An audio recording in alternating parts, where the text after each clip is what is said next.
కడప జిల్లా ప్రొద్దుటూరులో నిర్వహించిన మీడియా సమావేశంలో టీడీపీ నాయకుడు మాజీ ఇన్ఛార్జ్ జీవి ప్రవీణ్ కుమార్ రెడ్డి మాజీ ఎమ్మెల్యే రాచమల్లు శివప్రసాద్ రెడ్డిపై తీవ్ర విమర్శలు చేశారు. డిఏడబ్ల్యూ కళాశాల వ్యవహారం, భూ వివాదాలు, రాజకీయ అవినీతి అంశాలపై రాచమల్లు ప్రజలకు సమాధానం చెప్పాలని డిమాండ్ చేశారు. ప్రజా సమస్యలపై పోరాడాల్సిన నాయకులు వ్యక్తిగత విమర్శలకు పరిమితం కాకూడదన్నారు. ప్రొద్దుటూరు అభివృద్ధి కోసం ఎవరితోనైనా కలిసి పనిచేయడానికి తాను సిద్ధంగా ఉన్నానని ప్రవీణ్ కుమార్ రెడ్డి తెలిపారు. ప్రజల చేత రాజకీయంగా సమాధి కట్టబడినటువంటి శివప్రసాద్ రెడ్డి గారికి 3 విషయాలు. పాయింట్ నెంబర్ 1, నేను ప్రెస్ మీట్లో డిఏడబ్ల్యూ కాలేజీ అక్రమమా సక్రమమా అని అడిగిన, దానికి నీ దగ్గర నుంచి ఆన్సర్ లేదు. పాయింట్ నెంబర్ 2, డిఏడబ్ల్యూ కాలేజీలో నీకు కానీ, మీ కుటుంబ సభ్యులకు కానీ, మీ అన్నకు కానీ, మీ బామర్ది కానీ ఎవరికైనా భాగం ఉందా, మీకు భాగం ఉంది అనేది నా ఆరోపణ. భాగం ఉందా లేదా చెప్పమని.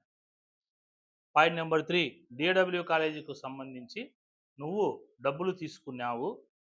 కాలేజీ ఏదైతే మహిళా కాలేజీకి సంబంధించిన ఆ కాలేజీ డెవలప్మెంట్కు ఉపయోగపడకుండా నీ రాజకీయ పదవిని అడ్డపెట్టుకొని రాజకీయ అవినీతికి పాల్పడినావు. ఇది ప్రజలు బాగా గమనించాలా. అవినీతి వేరు, రాజకీయ అవినీతి వేరు.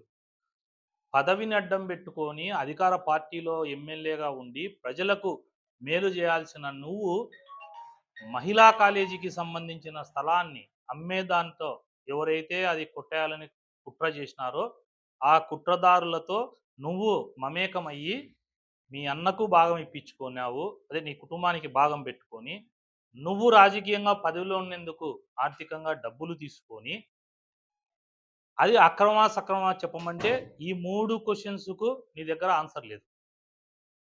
నువ్వేం మాట్లాడతావు? నిన్న ప్రవీణ్ ఏందో జుజుబి అంట. నీకు లాస్ట్ ప్రెస్ మీట్లో రిక్వెస్ట్ చేసిన ప్రొద్దుటూరు పెళ్ళకు కూడా నేను ఒకటి తెలియజేయాలనుకుంటున్నా. ఈరోజు ఒక్కరోజు నేను మాట్లాడతా. నెక్స్ట్ నేను రాచమల్లు శివప్రసాద్ రెడ్డి గారి గురించి ఆయన ఏదన్నా ఇట్లా అవులే కూతలు కామెంట్స్ మాట్లాడినా కూడా నేను మాట్లాడదలుచుకోలేదు. నేను ఎందుకు మాట్లాడదలుచుకోలేదంటే అతనికి వ్యక్తిత్వం లేదు, అతనిలో నిజాయితీ లేదు, అతను అమ్ముడుపోయే వ్యక్తి. అతని బ్రాండ్ అంబాసిడర్ దేనికంటే వాయిస్ ఫర్ సేల్కు. భవిష్యత్తు తరాలలో ఎవరైనా వాయిస్ ఫర్ సేల్ అనే లీడర్లు రాజకీయాల్లో పుట్టుకొస్తే వాని పేరు పెట్టరు, అని రాచమల్లు అని పిలుస్తారు.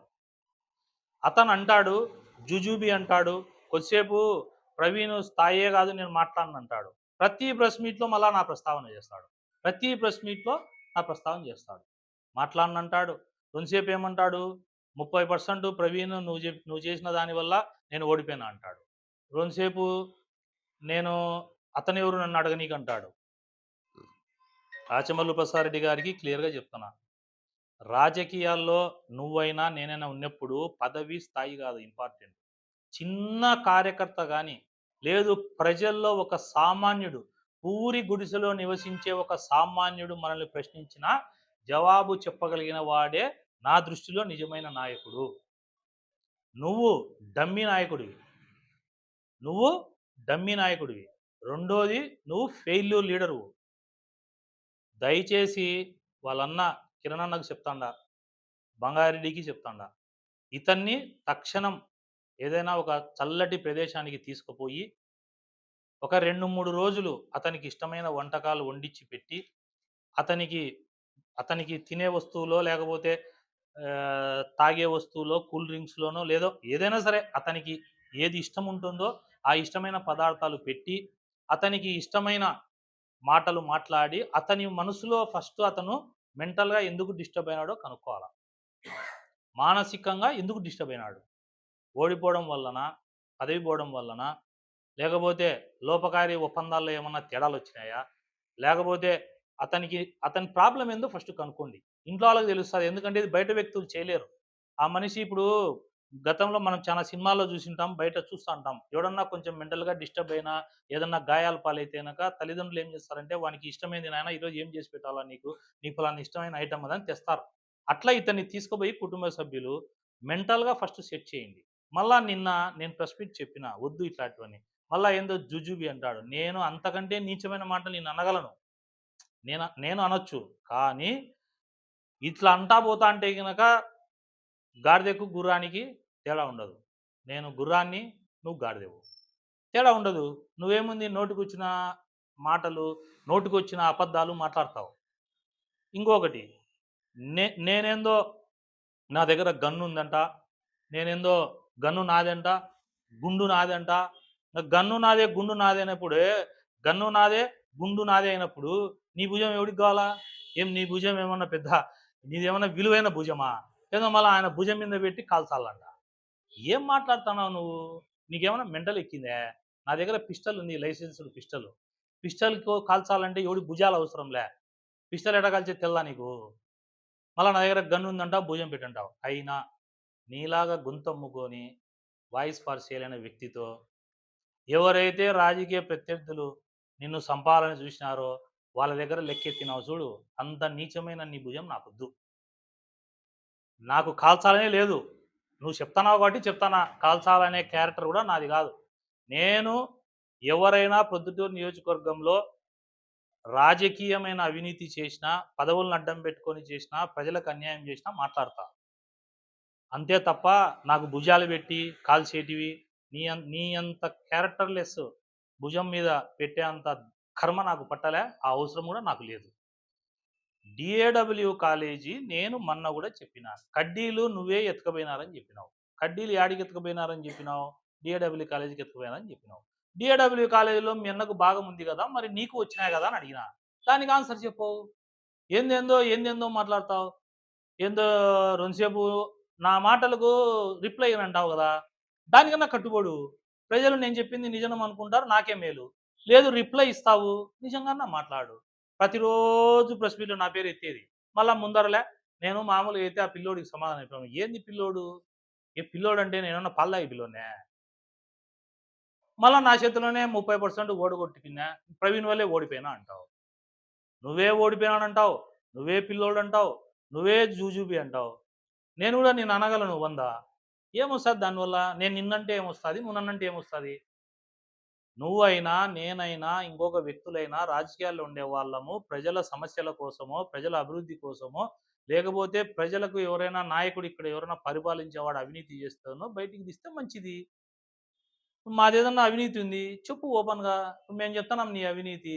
దానికి ఏందో సాక్ష్యాలేయాలంటావు.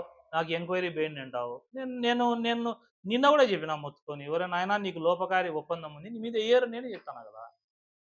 నీ మీద ఎయ్యరు. కారణం నీకు లోపకారి ఒప్పందాలున్నాయి. ఏ వ్యక్తులతో ఒప్పందాలున్నాయో గూడా చెప్తా నేను." రాచమల్లు శివప్రసాద్ రెడ్డి గారికి ఫైనల్‌గా నేను చెప్పేదేందంటే, ప్రొద్దుటూరు నేను ముఖ్యమంత్రి గారిని నిన్న కలిసినప్పుడు గూడా, నేను అనవసరమైన విషయాల మీద మాట్లాడలే. ఒకటి నాకు బెదిరింపు లేఖ పంపించింది ఎవరో నిగ్గు తేల్చాలా సార్ అని చెప్పి ముఖ్యమంత్రి గారికి ఇచ్చిన.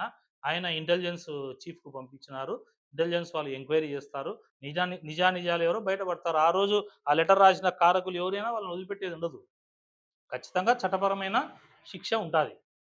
పాయింట్ నంబర్ 2 నేను కడప జిల్లాకు ఉక్కు పరిశ్రమ కన్నెతీర్థం దగ్గర తొందరగా స్టార్ట్ చేస్తానే పనులు స్పీడప్ చేసేసి సార్ మన గవర్నమెంట్‌లోనే దాన్ని మాక్సిమం వర్క్ కంప్లీట్ చేసేసి ఉద్యోగాలు రేపు స్థానికులకు ఇక్కడ ఏదైతే కడప జిల్లా, రాయలసీమ వాసులకి ఎక్కువ శాతం ఉద్యోగాలు ఇవ్వండి అని కూడా నేను రిప్రజెంటేషన్ ఇచ్చినా, రిక్వెస్ట్ చేసిన.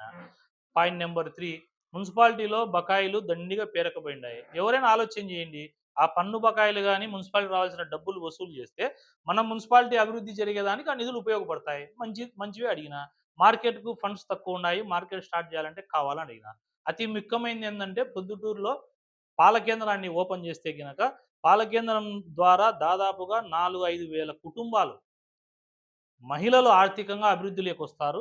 మహిళలు ఖర్చులకి వాళ్ళ భర్తల మీద గాని, తండ్రి మీద గాని డిపెండ్ కాకుండా వాళ్ళకి కూడా ఆర్థికంగా స్వాతంత్రంగా వాళ్ళకి డబ్బొస్తదనే ఉద్దేశ్యంతో చెప్పిన. పాల కేంద్రం తెరచాలని మాట్లాడినా. నువ్వు ఇయన్నీ మాట్లాడవు. ఎంతసేపు ఉన్నా ఎక్కడెక్కడ సమస్యలో యాడనో విజయవాడలో జరిగినేటివి, యాడనో వేరే ఊర్లో అయన్నెందుకు ఫస్టు ఇంట గెలిచి మళ్ళా రచ్చ గెలిచమన్నారు.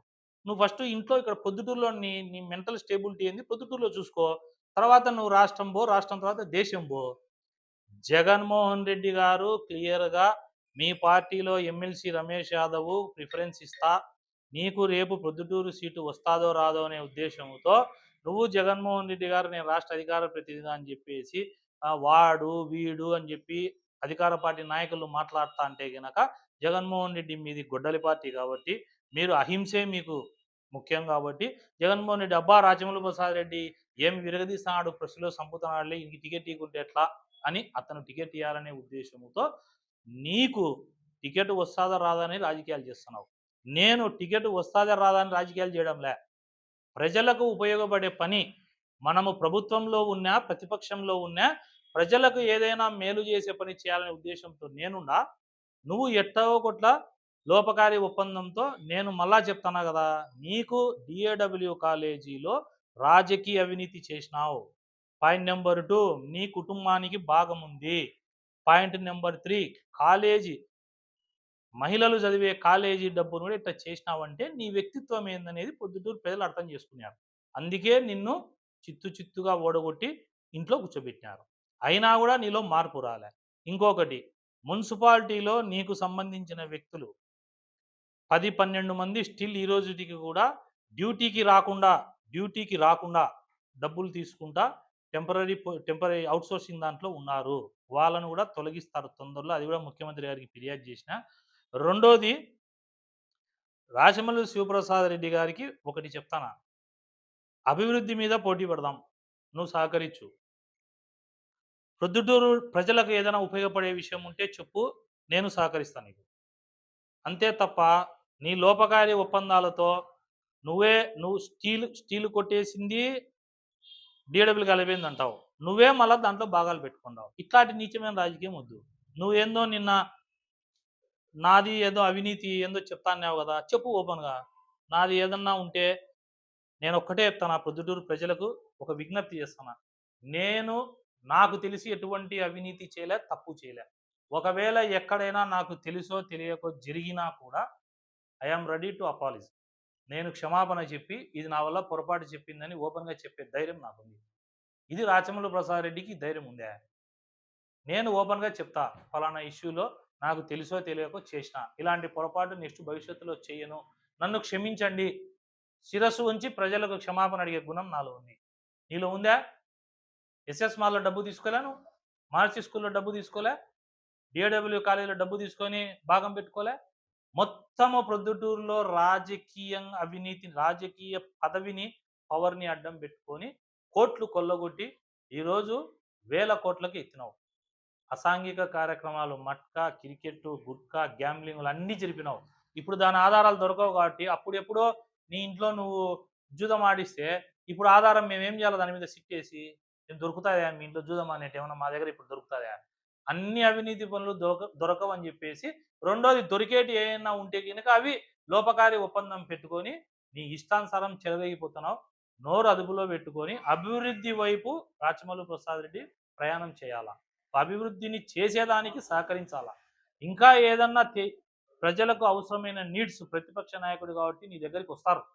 వచ్చినప్పుడు ప్రెస్ మీట్ పెట్టి ఇదో పలానా వీధిలో నీళ్లు రాలే, లేకపోతే పలానా చోట రోడ్డు లేక ప్రజలు ఇబ్బంది పడుతున్నారు, పలానా చోట కొందరు పెన్షన్ రాక ఇబ్బంది పడుతున్నారు, లేదు పలానా మున్సిపాలిటీలో వాటర్ సరిగా రాలే, డ్రైనేజ్ సరిగా లేదు, ఇవి మాట్లాడాయా? ఇవన్నీ మాట్లాడుకోకుండా ఏందేందో మాట్లాడతావు. పొద్దున్న లేచిన నుంచి నీవు న్యూసెన్స్ చేయనికి తప్పక ఏం లేవు. రాచమల్లు శివప్రసాద్ రెడ్డి గారు డైరెక్ట్ అడుగుతున్నా, డిఏడబ్ల్యూ కాలేజ్ మీద ప్రెస్ మీట్ పెట్టు. నువ్వు నేను చెప్పిన 3 అంశాల మీద చెప్పు. దాని తర్వాత నేను ఏదైనా తప్పు చేసితే చెప్పు, నా తప్పును సరిదిద్దుకుంటా. లేదు అభివృద్ధికి సంబంధించి ఏదైనా చెప్పు, సరిదిద్దుకుందాం, కలిసి పనిచేద్దాం, ప్రొద్దుటూరు అభివృద్ధి చేసుకుందాం. దీనికి నేను ప్రొద్దుటూరు అభివృద్ధి కోసం, ప్రొద్దుటూరు ప్రజల కోసం ఏ వ్యక్తితో అయినా కలిసి పనిచేసేదానికి నేను సిద్ధంగా ఉంటా. కానీ అవినీతి జరిగినప్పుడు, ప్రశ్నించినప్పుడు పిల్లోడు ఇట్లాంటి ఈసారి అవులేపుతలు మాట్లాడితే నేను మాట్లాడే మాటలు ఇంకా నువ్వు తల కూడా ఎత్తుకోలేవు. దయచేసి ఫ్రస్ట్రేషన్ నుంచి బయటికి రా. ఫస్ట్ కేరళ, నాకు తెలిసి నీ ట్రీట్మెంట్కు బెస్ట్ ప్లేస్ వచ్చి కేరళకు పోయి ఒక వారం, ఏం నష్టం రాలే, ఊళ్ళో చూసుకుంటాం, నేనుంటా, నువ్వు వారం. ఒకవేళ ప్రతిపక్షంగా ఎవరన్నా నష్ట కష్టాలు జరిగితే ఆ వారం నేనే పిలుపునిస్తా, ప్రజలు నా దగ్గర రండి, ఒక 10 రోజులు నేను ఇక్కడ కూర్చుంటా. నువ్వు ప్రశాంతంగా కేరళకు పోయి మంచి ఆయుర్వేదిక్ వైద్యం తీసుకొని నీ మనసులో బాధ ఏముందో, నీకు ఇష్టమైన తిండి వంటకాలు అన్నీ పిలుచుకోబో, ఫ్యామిలీ అందరినీ పిలుచుకోబో, బాగా కుటుంబంతో. ఫోన్ ఆఫ్ చేయి, నువ్వు మళ్ళీ ఫోన్ ఆన్లో పెట్టుకోకు, వాడు ఫోన్ చేసి ఈడ అది జరిగింది ఇది జరిగింది, ఇవన్నీ డిస్టర్బెన్స్ వద్దు. ఫోన్ స్విచ్ ఆఫ్ చేయి 10 రోజులు. ప్రజలకు ఏ సమస్య వచ్చినా రాచమల్లు దగ్గరికి పోవాలనుకున్నా నా దగ్గర రండి అని నేను పిలుపునిస్తా. 10 రోజులు స్విచ్ ఆఫ్‌లో పెట్టు సెల్లు. బాగా కూర్చో ఫ్యామిలీతో. స్పెండ్ చేయి. ఇష్టమైన వంటకాలు తిను. మంచి రుచికరమైనటివి నీ నోటికి ఏవి తీసుకోవాలనిపిస్తే అవి తీసుకో. అప్పుడు మనసులో నీకు బాధ ఏందో చెప్తే అక్కడ ఆయుర్వేదం ట్రీట్మెంట్ తీసుకొని నువ్వు రా. వచ్చి మాట్లాడు. ఇది మ ఇది మాటతావు, అది మాట్లాడతావు. లాస్ట్‌కు పొద్దుటూరులో ప్రజలు ఏమనుకున్నారు నీకు తెలుసా? 'అపరిచితుడు' సినిమాలో వాడన్న 2 యాంగిల్లే ఉన్నాయి. మన పొద్దుటూరు 'అపరిచితుడి' దగ్గర 5 యాంగిల్లుంటాయి. ఒకటొచ్చినప్పుడు ప్రవీణ్ నన్ను నాశనం చేశాడనే యాంగిల్ ఒకటి. రెండో యాంగిల్ వచ్చేసి ప్రవీణ్ నా పిల్లోడు జుజుబి నేను చెప్పను అంటాడు. మూడో యాంగిల్ పోతాడు నన్ను చంపాలనుకున్నారు. వాళ్ళు అది చేసినారు, ఇది చేసినారు అంటావు. నాలుగో యాంగిల్ వాళ్ళకనే లెక్క తీసుకుంటావు. ఐదో యాంగిల్ ప్రజలకు విపరీతమైన టార్చర్ చూపినావు నీకు అధికారం ఉంటే. ఈ 5 యాంగిల్ నీవి కరెక్టా కాదా చెప్పు, నువ్వే చెప్పు. మొన్న మాట్లాడతాడు ప్రవీణ్ మీద దాడి చేయడం తప్పు, ఎవరు చేయొద్దంట. చేపిచ్చిందే నువ్వు. ఫస్ట్ టైం డైరెక్ట్ చేయించినావు, రెండోసారి ఇండైరెక్ట్ చేయించినావు. మళ్ళా ఏమంటావు?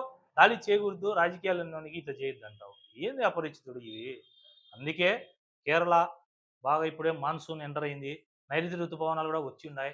క్లైమేట్ కొంచెం ఆడ కూల్గా ఉంటుంది. 10 రోజులు సెల్ ఆఫ్ చేసి ఫస్ట్ ఫిజికల్గా మెంటల్గా ఫిట్గా, ఫిజికల్గా మెంటల్గా ఫిట్ అయ్యి అప్పుడు నువ్వు పొద్దుటూరుకు వస్తే అప్పుడు ప్రజా సమస్యలు ఏంది, ప్రవీణ్ ఏం మాట్లాడాలా, లేకపోతే ఎమ్మెల్యే గారిని ఏం మాట్లాడాలా, ఇక్కడ సమస్యలు ఏంది తెలుస్తాయి. ఇవన్నీ తెలియకుండా గందరగోళం. గంటకు ఒక ప్రెస్ మీట్, రోజుకు ఒక ప్రెస్ మీటు, గంటకు ఒక అబద్ధం. నువ్వు అవినీతికి అక్రమాలకు పొద్దుటూరులో బిగ్ బాస్. అయితే నీకు నువ్వు ఎట్లాంటి వ్యక్తివి అంటే ఫైనల్గా చెప్తానా, నా గురించి మాట్లాడినావు కాబట్టి, రాయలసీమలో పుట్టిన ఏ వ్యక్తి అయినా నాకు తెలిసి, నేను రాయలసీమలోనే పుట్టా, నువ్వు రాయలసీమలోనే పుట్టావు. రాయలసీమలో మహిళలకు కూడా విపరీతమైన పౌరుషం ఉంటుంది. ఎవడైనా ఒకడు సరిపోకపోయినా, ఒక శత్రువు అయినా ప్రత్యర్థి అయినా వాడి ఇంటికాడికి పోరు, వాడి ఇంటిలో ఉండే మంచినీళ్ళు కూడా తాగరు. వాళ్ళ ఇంట్లో మనిషి చచ్చిపోతే అంత మొండి పడతారు, వాళ్ళ ఇంటికి కూడా పోరు. అంటే ఒక కమిట్మెంట్ ఉంటుంది వాళ్ళలో. ఎందుకంటే రాయలసీమలో ఉండే ప్రజలకు మనకు నిజాయితీ ఎక్కువ. నువ్వు ఎట్ట రాయలసీమలో పుట్టావు నాకు అర్థం కాదు. సంపాలన్నారంటావు, లెక్క తీసుకుంటావు. ఎవడన్నా సంపాలనుకునే వ్యక్తి దగ్గర లెక్క తీసుకుంటారా? ఇప్పుడు నాకు ఎవడో నువ్వే అన్నావు కదా ప్రేమలేఖ రాసినాడని. ఆ ప్రేమలేఖ రాసినంతో నేను బతికినన్ని రోజులు వైరమే పాటిస్తాను. ఎందుకంటే వాడు లెటర్ రాయడం తప్పు. నాకు లెటర్కే నేను శాశ్వతంగా వానితో వైరం పెట్టుకుంటా. వైరం అంటే నేనే వాని మీద సంపను, వాని ముఖమే చూడు. మళ్ళా 10 కోట్లు ఎక్కించినా వానితో నేను రాజీ కాను. అది క్యారెక్టర్. రాయలసీమలో పుట్టిన వ్యక్తులకు క్యారెక్టర్ ఉంటుంది. రాయలసీమలో నువ్వు పుట్టడం నిజంగా రాయలసీమకు కూడా దరిద్రం. రెండోది, ప్రొద్దుటూరులోకి నువ్వు రాజకీయాలు చేయడం కూడా నిజంగా మా కర్మ. దయచేసి రాయలసీమ పేరు నిలబెట్టు, పొద్దుటూరు పేరు నిలబెట్టు, మంచిగా గౌరవంగా మాట్లాడు. ఒక 10 డేస్ ట్రీట్మెంట్కు నువ్వు పోయే రోజు ప్రెస్కు చెప్పిపో, నేను ఇట్లా ఒక 10 రోజులు అవైలబుల్లో ఉండను, నా తమ్ముడు ప్రవీణ్ ఉంటాడు, ఏదైనా ఉంటే కనుక నా దగ్గర రావాలనుకునే సమస్యలు ప్రవీణ్ గాడి బట్టి నేను చెప్పేసి పో. నీ దగ్గర మీ వైఎస్ఆర్ పార్టీ వాళ్ళు కూడా సమస్యలు ఉన్నాయనే, ప్రజలు ఎవరైనా నీకోసం సమస్యలకు వచ్చినా కూడా నాకు అందరూ ఒకటే, నాకు ప్రజలు ప్రజలందరూ ఒకటే. నేను ఖచ్చితంగా వాళ్ళ సమస్య మీద మాట్లాడతా, చేతనేం చేస్తా. దయచేసి ఒక పని చేయాలని చెప్పేసి కోరుతాను.